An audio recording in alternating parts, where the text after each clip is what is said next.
मुसलमानों के लिए औकात बरक़ात के और रहमतों के कब से शुरू होते हैं? जब रजब का चांद आता है और तकरीबन 2 हफ्ते के बाद रजब शुरू होने वाला है। तो समझें कि रजब के शुरू होते ही अल्लाह ताला के यहाँ सीज़न बदल गया कि सारा दौर आम ज़िंदगी का वो जुमात सानिया पर ख़त्म और रजब होगा।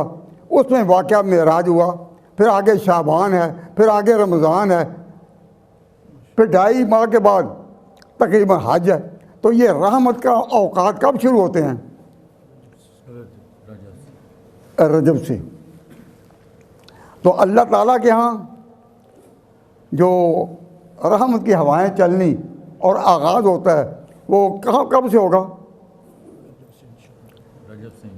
रजब से। तो रजब आ रहा है 2 हफ्ते के बाद, और इस मुल्क के हालात के मुताबिक मौसम अभी बदल गया।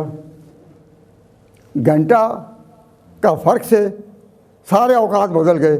तो आप जिस तरह समझते हैं कि यहाँ मौसम बदलता है, तो ये भी ज़हन में रखें कि उधर भी बदलता है। नबी पाक सल्लल्लाहु अलैहि वसल्लम को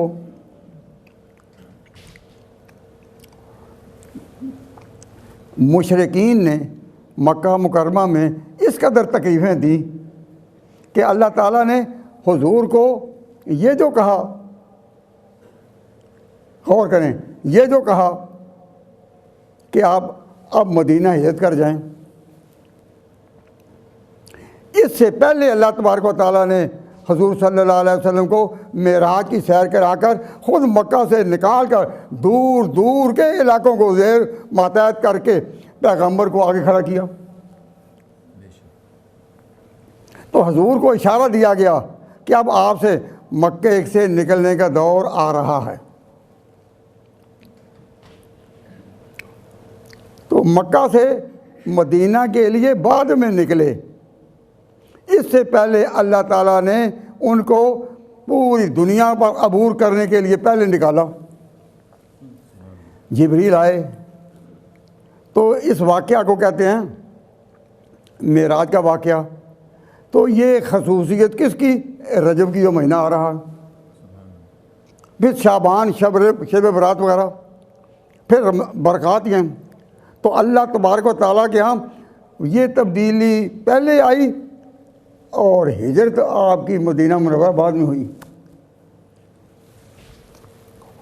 तो आप हज़रात को ये भी मालूम होना चाहिए कि यहाँ जब हालात बदलते हैं तो वहाँ भी बदलते हैं अपने निज़ाम में, और अब इत्तेफाक से दोनों इकट्ठे हो गए।